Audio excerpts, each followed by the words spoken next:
அனைவருக்கும் தமிழ் நேசம் அகாடமியின் அன்பான வணக்கங்களை தெரிவித்துக் கொள்கிறேன்.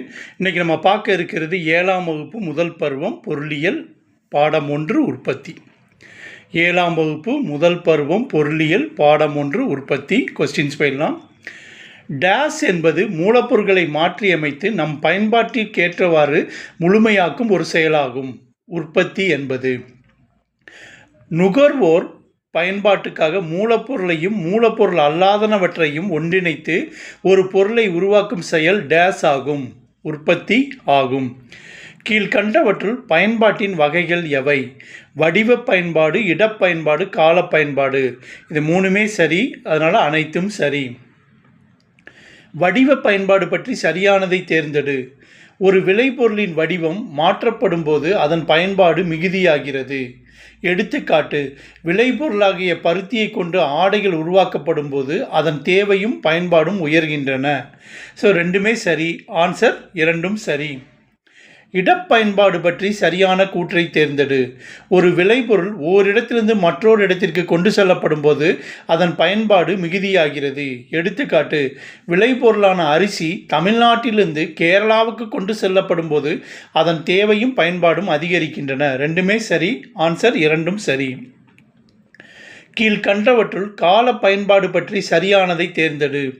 ஒரு விளைபொருளை எதிர்கால தேவைக்காக சேமித்து வைக்கும்போது அதன் பயன்பாடு மிகுகிறது. எடுத்துக்காட்டு, நுகர்வோரால் ஆண்டு முழுவதும் பயன்படுத்தக்கூடிய உணவுப் பயிர்களாக நெல், கோதுமை போன்றவற்றை சேமித்து வைப்பதால் அவற்றின் தேவையும் பயன்பாடும் மிகுதியாகின்றன. ஆன்சர் ரெண்டுமே சரிதான். டேஸ் என்பது நமது தேவைகளையும் விருப்பங்களையும் நிறைவு செய்வதாகும். பயன்பாடு. அடுத்த 8வது கொஸ்டின். கூற்று. நம் இந்தியாவில் கலப்பு பொருளாதார நிலை காணப்படுகிறது. காரணம், பொருளாதாரத்தில் தனியார் துறை நிறுவனங்களும் பொதுத்துறை நிறுவனங்களும் ஒன்றாக இணைந்து செயல்படுகின்றன. விடை பார்த்தீங்கன்னா கூற்று, காரணம் இரண்டுமே சரிதான். உற்பத்தியின் வகைகள் யாவை? முதன்மை நிலை உற்பத்தி, 2ஆம் நிலை உற்பத்தி, 3ஆம் நிலை உற்பத்தி. மூன்றுமே சரி. ஆன்சர் அனைத்தும் சரி. கீழ்கண்டவற்றுள் முதன்மை நிலை உற்பத்தி பற்றி சரியானது எது? இயற்கையாக கிடைக்கும் பொருட்களை நேரடியாக பயன்படுத்தி செய்கின்ற செயல்பாடுகளுக்கு உட்பட்ட நிலையை முதன்மை நிலை உற்பத்தி என்கிறோம். முதன்மை நிலையில் வேளாண்மைக்கு முதலிடம் அளிக்கப்படுவதால் இதனை வேளாண்மை துறை உற்பத்தி எனவும் கூறுவர். ஆன்சர் பார்த்தீங்கன்னா ரெண்டுமே சரிதான். முதன்மை நிலை உற்பத்திக்கு உதாரணங்கள் எவை? வேளாண்மை, காடு வளர்ப்பு, மீன்பிடித்தல், சுரங்கத் தொழில் மற்றும் எண்ணெய் வளங்களை பிரித்தெடுத்தல். இது 4மே சரிதான். ஆன்சர் அனைத்தும் சரி. கீழ்கண்டவற்றுள் 2ஆம் நிலை உற்பத்தி பற்றி சரியானது எது? முதன்மை நிலையிலிருந்து கிடைக்கின்ற பொருட்களை மூலப்பொருளாக பயன்படுத்தி புதிய உற்பத்தி பொருளாக உருவாக்கும் செயல்பாட்டை 2ஆம் நிலை உற்பத்தி என்கிறோம். 2ஆம் நிலையில் தொழிற்சாலைக்கு முக்கியத்துவம் அளிக்கப்படுவதால் இதனை தொழில்துறை உற்பத்தி எனவும் கூறுவர். விடை பார்த்தீங்கன்னா அனைத்தும் சரி. கீழ்கண்டவற்றுள் சரியானது எது? பருத்தி முதன்மை துறை, பருத்தி ஆலை 2ஆம் நிலை உற்பத்தி, அதாவது ஆடை உற்பத்தி.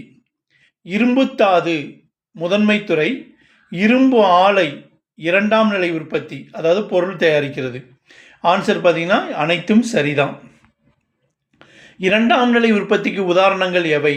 மாவிலிருந்து ரொட்டி தயாரித்தல், இரும்பு தாதுவிலிருந்து பயன்படக்கூடிய பொருட்களை தயாரித்தல், பொறியியல் துறை சார்ந்த பணிகள், கட்டிடப் பணிகள் சார்ந்த தொழில்கள். ஆன்சர் பார்த்தீங்கன்னா அனைத்தும் சரிதான். டேஸ் என்பது சமூகத்தில் ஆசிரியர்கள், மருத்துவர்கள் போன்றோர் ஆற்றும் சேவைகள் 3ஆம் நிலை உற்பத்தி எனலாம். அதாவது 3ஆம் நிலை உற்பத்தி என்பது. 16வது கொஸ்டின். 2ஆம் நிலைத்துறை தொழிலுக்கு முதலிடம் அளிக்கப்படுவதால் இதனை டேஸ் உற்பத்தி எனவும் கூறுவர். தொழில்துறை உற்பத்தி எனவும் கூறுவர். 3ஆம் நிலைத்துறை டேஸ் உற்பத்தி எனவும் கூறுவர். சேவைத்துறை உற்பத்தி எனவும் கூறுவர். 3ஆம் நிலை தொழில்களுக்கு எடுத்துக்காட்டு என்ன? வாணிகம், வங்கி, காப்பீடு, போக்குவரத்து, செய்தி தொடர்பு, சட்டம், நிர்வாகம், கல்வி, உடல்நல பாதுகாப்பு. எல்லாமே கரெக்ட் தான். ஆன்சர் அனைத்தும் சரி. நமது நாட்டின் மொத்த உள்நாட்டு உற்பத்தியில் பெரும்பங்கு வகிப்பவை டேஸ் அல்லது சேவைத்துறை உற்பத்திகளே. 3ஆம் நிலை, அதாவது 3ஆம் நிலை அல்லது சேவைத்துறை உற்பத்திகளே. உற்பத்தி காரணிகளை டேஸ் என அழைக்கலாம். உற்பத்தியின் உள்ளீடுகள் என அழைக்கலாம். 21வது கொஸ்டின். உற்பத்தி காரணிகளின் 2 முக்கிய பிரிவுகள் எவை? முதன்மை உற்பத்தி காரணிகள், பெறப்பட்ட உற்பத்தி காரணிகள் அல்லது இரண்டாம் நிலை உற்பத்தி காரணிகள் அல்லது நவீன உற்பத்தி காரணிகள். ஆன்சர் பார்த்தீங்கன்னா அனைத்தும் சரி. முதன்மை உற்பத்தி காரணிகள் எவை? நிலம் மற்றும் உழைப்பு. இரண்டாம் உற்பத்தி காரணிகள் எவை? மூலதனம் மற்றும் தொழில் அமைப்பு. மூலதனம் என்பது டேஸ் என்றும் அழைக்கலாம். முதலீடு. தொழில் அமைப்பு எதை ஒருங்கிணைப்பதாகும்? உற்பத்தியில் நிலம், உழைப்பு மற்றும் மூலதனம். தொழில் அமைப்பு என்பது டேஸ் என்றும் அழைக்கப்படுகிறது. தொழில் முனைவோர் என்றும் அழைக்கப்படுகிறது. நிலப்பரப்பு, நீர், காற்று, கனிம வளங்கள், காடுகள், ஆறுகள், ஏரிகள், கடல்கள், மலைகள், தட்பவெப்பநிலை, காலநிலை ஆகிய அனைத்தும் டேஸ் என்ற சொல்லுக்குள் அடங்குகின்றன. நிலம் என்ற சொல்லுக்குள் அடங்குகின்றன. குறிப்பிட்ட நிலப்பகுதி அமைந்துள்ள இடத்தில் கிடைக்கும் வளங்களை கொடுத்து நிலத்தின் டேஸ் மாறுபடுகிறது, வடிவம் மாறுபடுகிறது. கீழ்கண்டவற்றில் எது நிலத்தின் சிறப்பியல்புகள்?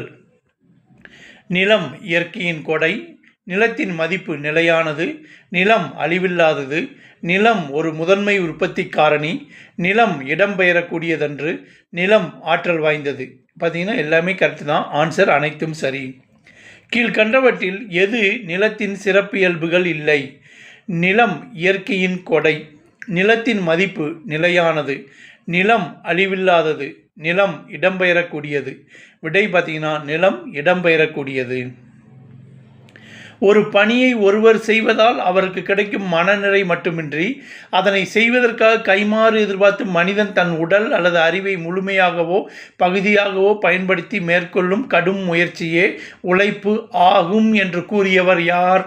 Albert Marshall. உற்பத்தி பாதையில் உழைப்பு என்பது டேஸ் ஆகும், மனித இடுபொருள் ஆகும். செல்வத்தை அடிப்படையாக கொண்ட செல்வ இலக்கணம் யாருடைய கோட்பாடு? Adam Smith. நன்னெறி கருத்து உணர்வு கொள்கை 1759 மற்றும் நாடுகளின் செல்வமும் அவற்றை உருவாக்குகின்ற காரணிகளும் ஓர் ஆய்வு என்பன யாருடைய சிறந்த இரு படைப்பு நூல்கள்? அதாவது 1776 ஆடம் ஸ்மித். ஆடம் ஸ்மித்தின் சிறந்த இரு படைப்பு நூல்கள் எவை? ஒன்று நன்னெறி கருத்து உணர்வு கொள்கை 1759, நாடுகளின் செல்வமும் அவற்றை உருவாக்குகின்ற காரணிகளும் ஒரு ஆய்வு 1776. ரெண்டுமே சரிதான். 36வது கொஸ்டின். வேலை பகுப்பு முறையை அறிமுகம் செய்தவர் யார்? Adam Smith. வேலை பகுப்பு முறையை நாடுகளின் செல்வமும் அவற்றை உருவாக்குகின்ற காரணிகளும் என்ற நூலின் மூலம் அறிமுகப்படுத்தியுள்ளவர் யார்? Adam Smith. ஒரு உற்பத்தியை நன்கு வரையறுக்கப்பட்ட வெவ்வேறு உட்பிரிவுகளாக பிரித்து அந்த உட்பிரிவுகள் ஒவ்வொன்றையும் ஒவ்வொரு தனிப்பட்ட உழைப்பாளி அல்லது உழைப்பாளர் குழுவினரிடம் ஒப்படைத்தல் டேஸ் என அழைக்கப்படுகிறது. வேலை பகுப்பு முறை.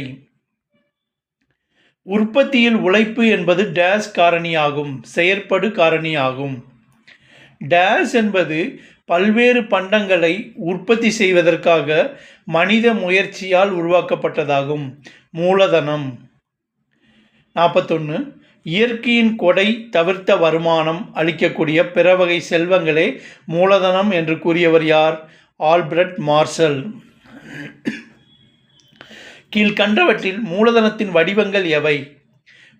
பருமப்பொருள் மூலதனம் அதாவது இயந்திரங்கள், பணம் மூலதனம் வங்கி வைப்புகள், மனித மூலதனம் கல்வி. எல்லாமே சரிதான். ஆன்சர் அனைத்தும் சரி. பருமப்பொருள் மூலதனம் அல்லது பொருட்சார் மூலதனத்துக்கு எடுத்துக்காட்டு என்ன? இயந்திரங்கள், கருவிகள், கட்டிடங்கள். அனைத்துமே சரிதான். பண மூலதனம் அல்லது பணவியல் வளங்களுக்கு எடுத்துக்காட்டு என்ன? வங்கி வைப்புகள், பங்குகள், பத்திரங்கள். அனைத்துமே சரிதான். விடை அனைத்தும் சரி. மூலதனத்தின் சிறப்பியல்புகள் எவை? மூலதனம் செயலற்ற ஓர் உற்பத்தி காரணி.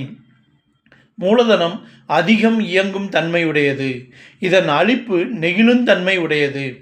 மூலதனம் ஆக்கம் உடையது. மூலதனம் பல ஆண்டுகள் நீடிக்கும். அனைத்துமே சரிதான். சரியானதை தேர்ந்தெடு. உழைப்பை உழைப்பாளரிடமிருந்து பிரிக்க இயலாது. உழைப்பு இடம்பெயரக்கூடியது. ரெண்டுமே சரிதான். ஆன்சர் இரண்டும் சரி. மனித மூலதனம் அல்லது மனித திறன் வளங்களுக்கு எடுத்துக்காட்டு என்ன? கல்வி, பயிற்சி, சுகாதாரம். ஆன்சர் கரெக்ட் மூணுமே. ஸோ விடை அனைத்தும் சரி. 48வது கொஸ்டின். தொழில் முனைவோர் டேஸ் எனவும் அழைக்கப்படுகிறார்.